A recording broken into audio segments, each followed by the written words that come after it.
Assalamualaikum warahmatullahi wabarakatuh.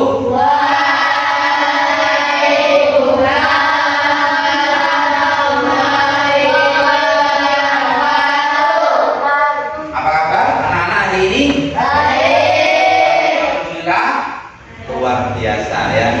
Jadi kita bertemu kembali dalam pembelajaran P5. Ada yang tahu P5?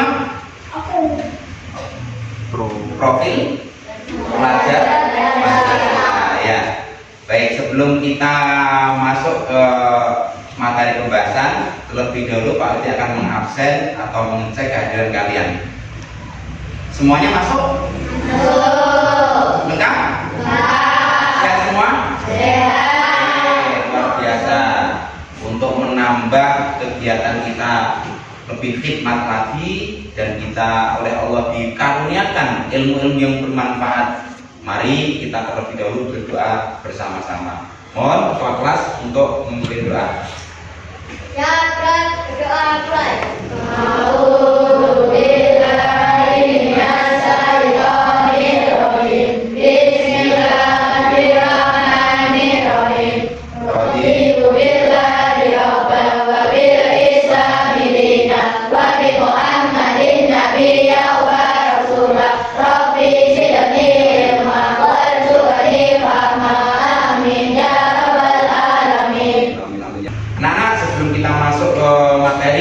Biar tambah semangat, biar tambah fresh lagi, kita akan menyanyikan lagu Profil Pelajar Pancasila. Oke, semuanya berdiri, silakan. Yuk, Mas Denny berdiri. Oke. Nanti sambil bertepuk tangan ya, biar tambah semangat, biar tambah kompak. Oke, di hitungan ketiga kita mulai bersama-sama. 1, 2, 3.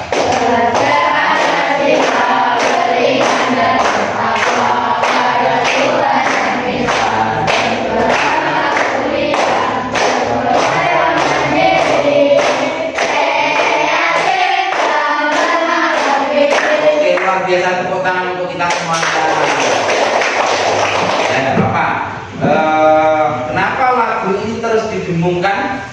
Kenapa terus kita nyanyikan? Agar kita bisa memaknai, bisa menghayati profil pelajar Pancasila itu. Bertakwa kepada Tuhan yang Maha Esa. Ya, kita diharapkan menjadi insan yang bertakwa, beriman kepada Allah yang telah menciptakan alam semesta ini. Berakhlak mulia, kita menjadi orang-orang yang berakhlak, karena innama bu'istu liutamima makarimal akhlak. Nabi diutus Allah untuk menyempurnakan akhlak. Kalau kita mengaku sebagai umat Nabi, kalau akhlaknya tidak bagus, kira-kira Nabi suka tidak sama kita? Tidak suka. Allah suka anak-anak orang-orang yang mempunyai akhlak yang bagus, gotong royong, berkebinekaan global. Kita harus berpikir luas, jangan hanya kita tahunya Kendal saja, tapi berpikir global, mancanegara, luar negeri. Oh, sekarang luar negeri ini kusumi apa ya? Ada apa ya di sana? Oh, IT-nya semakin berkembang. Kita harus bisa meniru mereka yang baik-baik. Itu berkebinekaan global. Tetapi tetap menjunjung tinggi identitas bangsa, kearifan lokal kita. Gotong royong, kita bisa berkolaborasi, membantu teman, membantu masyarakat di sekitar kita. Gotong royong, berat sama dipikul, ringan sama dijinjing. Sapu itu kalau satu bisa nggak buat nyapu? Kalau banyak, lidinya dijadikan satu. Nah, bersatu kita pun, bercerai kita. Itulah gotong royong, kreatif dan bernalar kritis. Kita akan ulas di pertemuan mendatang. Anak-anak, hari ini kita akan belajar tentang pemanfaatan daur ulang sampah. Ya, tahu kan sampah? Tahu. Sampah adalah barang yang sudah terbuang, tidak kita pakai, tetapi bisa didaur ulang, ternyata bisa kita pakai lagi. Mungkin kerajinan ataupun dari karya-karya lainnya. Ada yang tahu macam-macam sampah atau jenis sampah? Ada yang tahu? Jenis sampah ada berapa? Ayo angkat tangan yang tahu. Ada yang bisa menjawab? Ya, Mbak, siapa? Ada dua. Betul sekali, sampah itu ternyata dibedakan menjadi dua, organik dan anorganik. Contoh sampah organik, ada yang tahu? Pak Nisa, sampah organik, ya, sampah yang bisa diurai atau sampah yang bisa dijadikan olahan-olahan yang bermanfaat, diurai kembali. Artinya dia bisa hilang, bisa lenyap dalam waktu dekat. Itu namanya sampah organik. Kalau sampah anorganik, Mas Adil, sampah yang tidak bisa diurai, ya, ini harus hati-hati kita. Jangan sembarangan membuang sampah anorganik karena dia akan merusak bumi kita. Oke, paham ya? Itu adalah beberapa jenis sampah. Nah, kenapa hari ini kita belajar tentang pemanfaatan daur ulang sampah? Karena harapannya ke depan kita bisa melestarikan bumi kita. Seperti tadi di dalam profil pelajar Pancasila, kita sebagai orang yang beriman dan bertakwa kepada Allah, alam semesta, bumi ini ciptaan Allah, kita harus merawatnya. Bagaimana kita bersyukur pada Allah kalau kita membuang sampah sembarangan? Nah, itu orang-orang yang tidak tahu terima kasih. Oke, paham? Nah, harapannya kalian bisa mencintai alam sekitar kalian. Jangan membuang sampah sembarangan. Bahkan kalau ada sampah, manfaatkan kembali. Syukur-syukur kalian bisa mengurangi mobilisasi sampah. Artinya sampah-sampah itu bisa ditekan. Jangan sampai kita itu terlalu banyak membuang sampah, karena kasihan alam kita. Alam kita juga ciptaan Allah. Kalau kita jahat kepada alam, alam akan membalas kepada kita. Oke, paham ya? Itu adalah tujuan dari pembelajaran kita, dan kita mencintai alam, melestarikan alam, dan juga memanfaatkan potensi sampah yang bisa kita daur ulang kembali. Oke, kita akan menyimak video terkait dengan jenis-jenis sampah, pengertian sampah, dan bagaimana cara memanfaatkan sampah. Nah, nanti silahkan diamati dengan seksama apa yang ada di video tersebut. Kemudian setelah materi di kelas ini nanti kita akan langsung mengamati sampah-sampah yang ada di sekitar kita. Mana sampah yang bisa diurai, yang tidak bisa diurai, mana sampah yang bisa dimanfaatkan kembali. Oke, semuanya siap? Tepuk tangan untuk kita semuanya. Silakan disimak.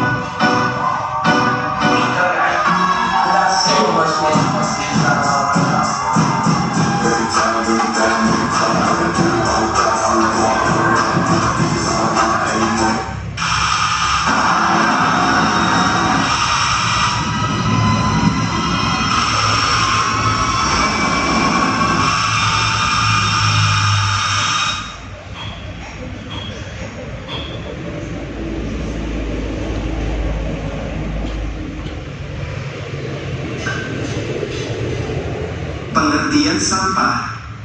Sampah dapat didefinisikan sebagai bagian dari sesuatu yang tidak dipakai, tidak disenangi, atau sesuatu yang harus dibuang.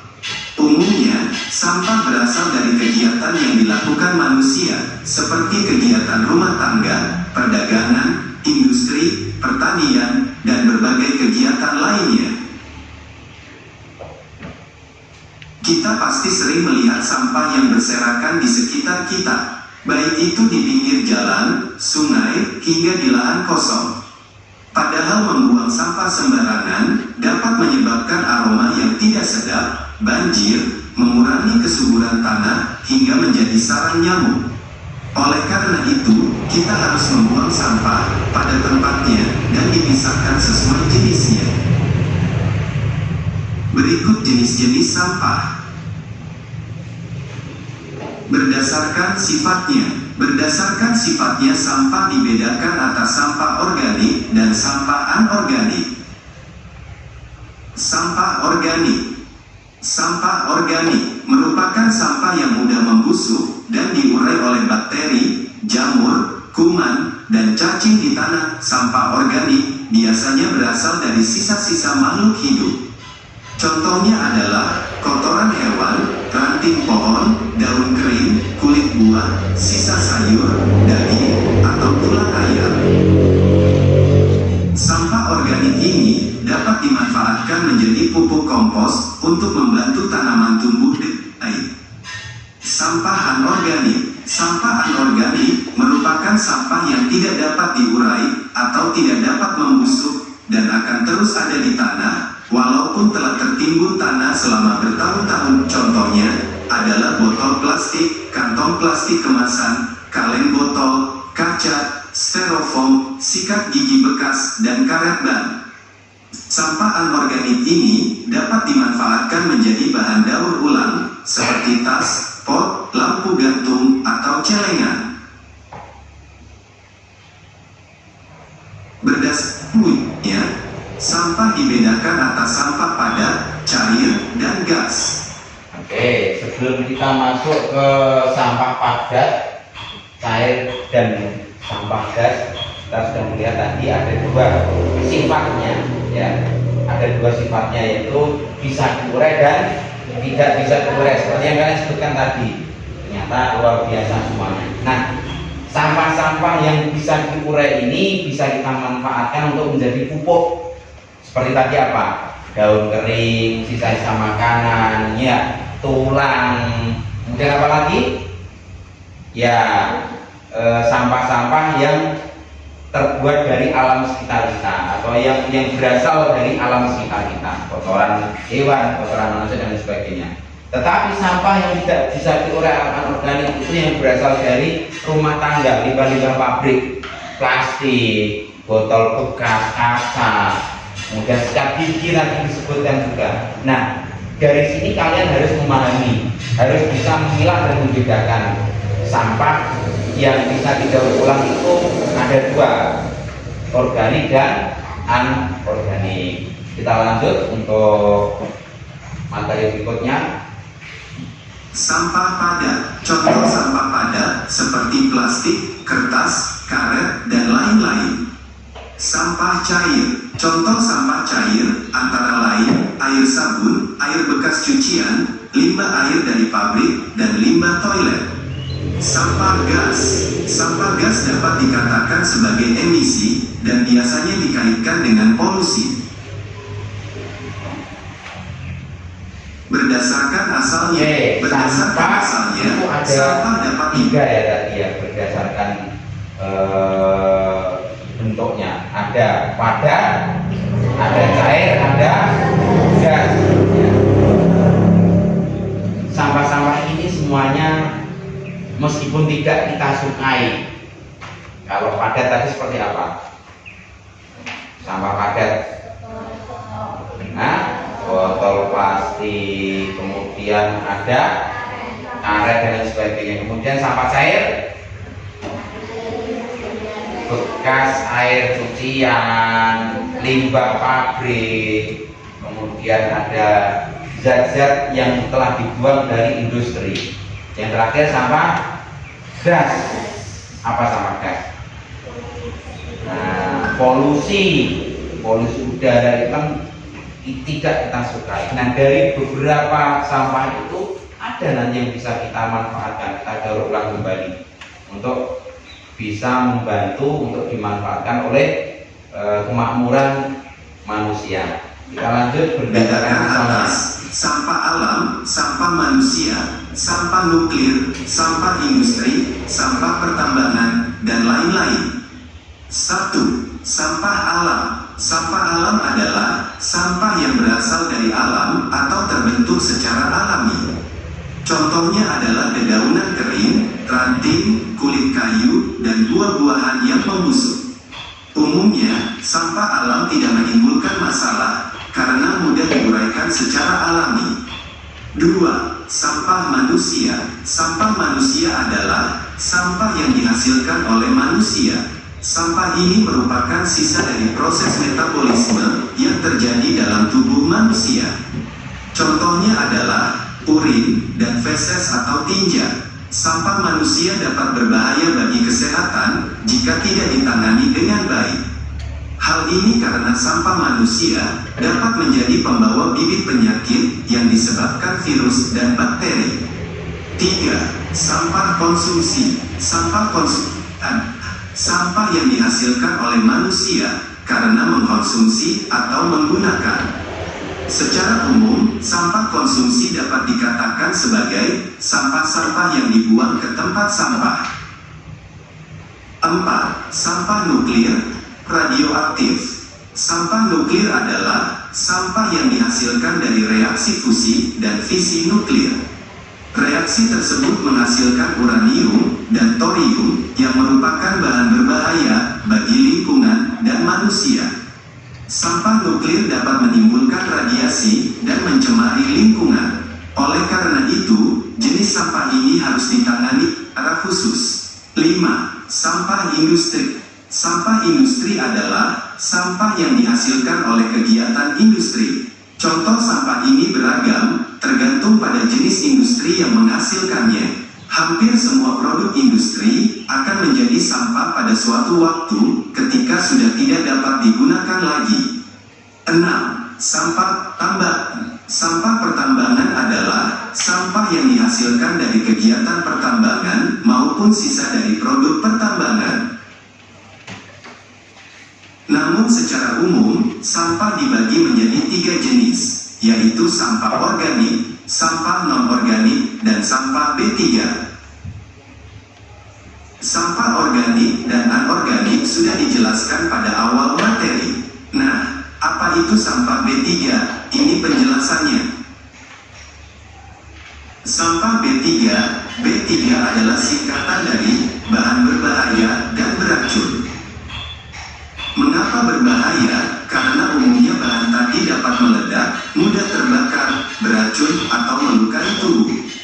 Sampah B3 seperti baterai, cairan pembersih, kaleng aerosol, obat nyamuk bakar, oli, aki, seng, dan besi. Sampah B3 dapat didaur ulang, namun harus dengan penanganan khusus dari para ahlinya. Yuk kita peduli terhadap lingkungan sekitar, karena jika bukan kita, siapa lagi? Oke, demikian tadi terkait dengan jenis-jenis sampah, asal-usul sampah, perbedaan-perbedaan sampah, itu ya. Siapa yang akan merawat lingkungan kalau tidak kita? Nah, itu adalah sebuah jokes atau motivasi buat kita. Mulai dari sekarang kita harus merawat alam kita, merawat lingkungan sekitar kita dengan membuang sampah pada tempatnya, dengan meminimalisir penggunaan barang-barang yang berpotensi menjadi sampah. Sebelum kita masuk di pengamatan lingkungan tentang sampah, ada yang ingin ditanyakan? Cukup ya? Oke. Sekarang mari kita bersiap-siap untuk mengeksplorasi jenis-jenis sampah yang ada di sekitar sekolah kita. Oke, silakan semuanya berdiri. Ya, yuk kita akan melihat sampah yang ada di sekitar kita. Oke, anak-anak, kita sudah berada di luar ruangan kelas. Kita akan mengeksplorasi jenis-jenis sampah dan ciri-ciri sampah yang bisa diurai kembali atau didaur ulang dan sampah yang tidak bisa didaur ulang. Oke, siap semuanya ya. Nanti diamati ini termasuk sampah organik atau sampah anorganik maupun sampah B3 ya, bahan berbahaya dan beracun tadi. Nah, kita fokus di sampah organik. Silakan semuanya mendekat. Nah, ini di teman-teman coba ini agak mundur dikit. Mas, ini coba ditunjukkan teman-temannya, dibuang dulu, nanti akan kita eksplorasi. Nah ini ada beberapa sampah yang kalian buang di tempat sampah. Ada plastik, ya, ada kertas. Ini bahan plastik. Ini semuanya bahan plastik. Kalau ini bahan kertas. Kertas itu berasal dari kulit kayu. Ya, sebelum jadi kertas ya olahannya dari kulit kayu. Jadi ini dari alam. Nah, ini ada kayu juga. Nah, ada 2 jenis ya. Coba kalian tebak mana yang termasuk dari sampah organik? Yang kirinya Pak Yudi atau kanan Pak Yudi? Nah, ini adalah sampah organik, sampah yang bisa diurai. Ya, bisa diurai, bisa dibusukkan dalam waktu dekat. Nah, ini termasuk sampah apa tadi? Sampah anorganik, sampah yang bisa diurai tapi lama sekali. Ini banyak plastik, ya, plastik. Meskipun dia dibakar, tetapi dia akan lama membusuknya. Ini ya, ini adalah identifikasi kita, eksplorasi kita tentang sampah. Sekarang seperti apa bentuk sampah yang akan kita manfaatkan nanti? Yuk ikuti Pak Yudi. Ini dimasukkan kembali.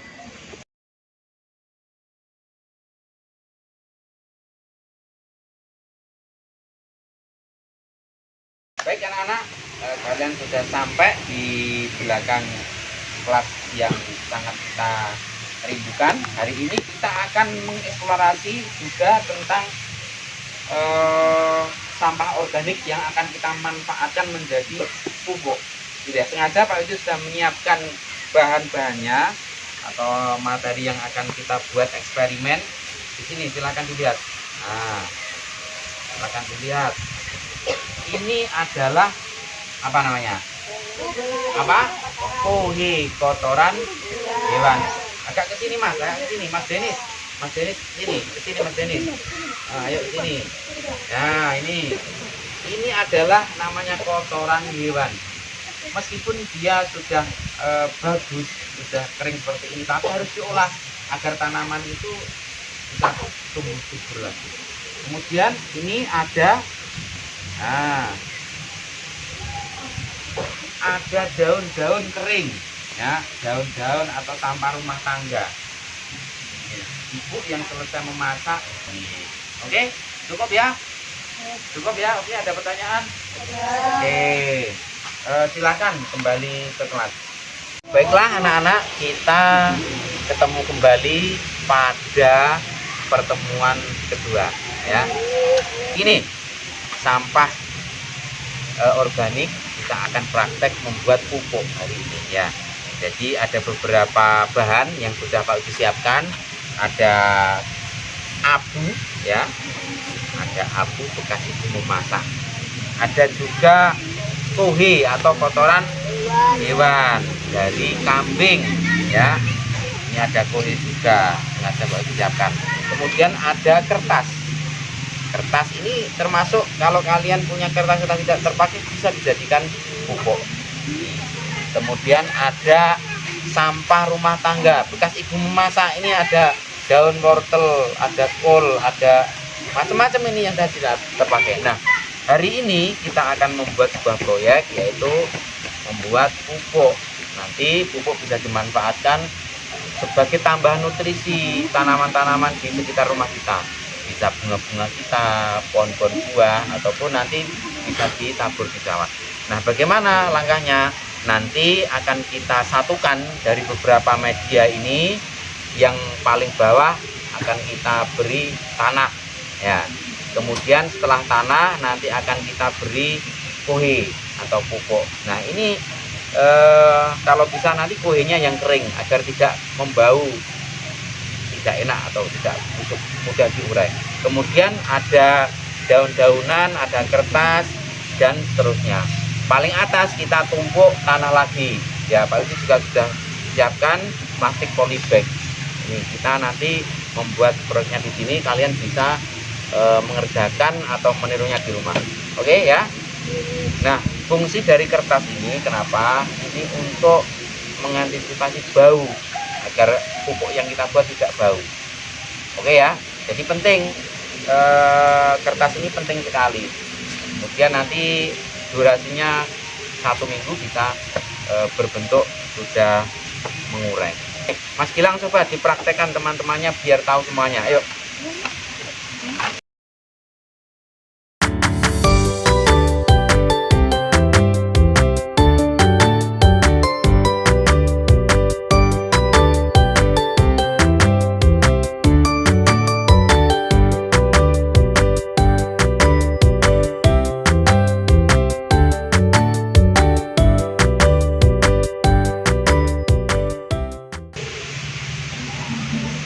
Oke, nah jadilah komposisi pupuk. Namun ini belum jadi, kita harus menunggu. Karena apa? Seperti sampah-sampah rumah tangga, kuhe, kemudian kertas, biar tercampur menjadi satu, agar bakteri yang ada di dalamnya mengurai, membusukkan dari bahan-bahan yang ada. Oke, paham ya? Nah, setelah kalian tahu bagaimana cara membuat pupuk dari sampah organik di sekitar kita, silahkan dipraktekkan di rumah. Untuk tugas pertemuan berikutnya, ya kalian praktek di rumah dengan di video proses ketika kalian membuat pupuk. Nanti hasil yang telah kalian praktekkan di rumah dibawa ke sekolah. Kita akan pupukkan, kita akan taburkan di tanaman-tanaman sekitar sekolah. Oke, sudah bisa ya cara membuat pupuk dari sampah organik? Bisa ya? Nanti kalau ada yang belum jelas bisa ditanyakan Pak. Oke. Baiklah anak-anak, bagaimana perasaannya tadi setelah kita melakukan proyek pembuatan pupuk dari sampah organik? Senang ya? Dapat ilmu baru, dapat pengetahuan baru. Nah, seperti itulah ketika kita belajar, paling tidak kita bisa menerapkannya, bisa mempraktekannya dalam kehidupan sehari-hari. Tadi kita belajar atau membuat sebuah proyek, yakni membuat pupuk dari daur ulang sampah. Ternyata sampah yang kita buang, sampah yang tidak kita sukai, itu masih ada manfaatnya. Masih ada manfaatnya. Seperti tadi, sampah organik bisa kita manfaatkan, bisa kita olah, bisa kita daur ulang menjadi pupuk. Ada yang masih ingat tadi proses-prosesnya, ya? Pakai diulang biar nanti di rumah ketika kalian praktek itu tidak bingung. Nah, siapkan apa tadi? Polybag terlebih dahulu atau wadah untuk menampung sampah-sampah yang akan kita jadikan pupuk. Kemudian yang pertama beri apa? Tanah. Beri tanah terlebih dahulu paling bawah. Kemudian setelah tanah, pupuk kandang atau kuhe, kotoran hewan. Ya, kotoran hewan dimasukkan. Setelah kotoran hewan, daun-daun kering. Ya, daun-daun kering itu kita remuk dulu, kita hancurkan dulu, kemudian kita taburkan di atas kuhe tadi. Setelahnya, kertas. Ya, kertas itu untuk meminimalisir, untuk menghindarkan bau akibat dari kuhe atau sampah-sampah yang telah membusuk. Kemudian setelah kertas,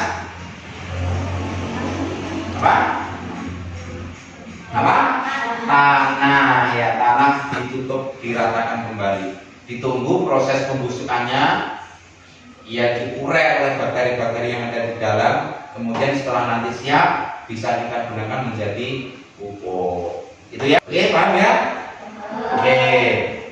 Nah, kita masuk pada sesi akhir, yaitu penutup. Sebelum kita tutup, mungkin ada yang bertanya terkait cara membuat sampah. Cukup ya, sudah paham semuanya ya. Oke. Untuk menambah kegiatan kita, biar Allah selalu menjaga kita, selalu memberikan hidayah dan ilmu yang bermanfaat untuk kita. Mari kita tutup dengan membaca doa bersama-sama. Silakan ketua kelas untuk memimpin doa. Siap, berdoa mulai. Amin.